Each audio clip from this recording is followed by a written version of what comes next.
लेकिन सबसे पहला सवाल ये कि भैया हम टाइम टेबल बनाते क्यों हैं?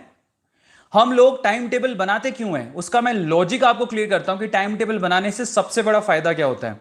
जब आप टाइम टेबल बनाते हो महीने भर का, जिसको आप फॉलो करते हो, तो उससे उससे सबसे बड़ा बेनिफिट आपको यह होता है कि आप अपने स्टडी को क्रॉस चेक कर सकते हो कि आपकी स्टडी में प्रोग्रेस कितनी है, किस सब्जेक्ट में आप कैसा कर रहे हो, कितना कर रहे हो, उसका आपको अंदाजा रहता है।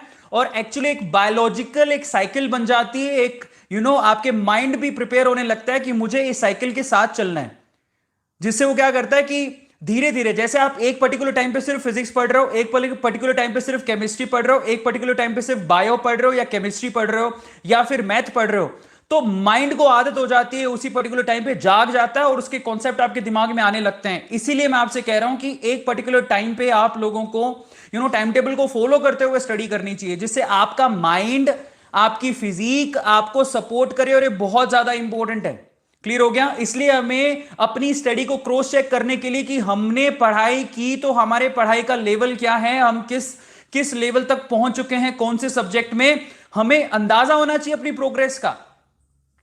समझ में आता है? हमें अंदाजा होना चाहिए अपनी प्रोग्रेस का। इसीलिए टाइम टेबल बनाना बहुत ज्यादा जरूरी है। सबको क्लैरिटी है?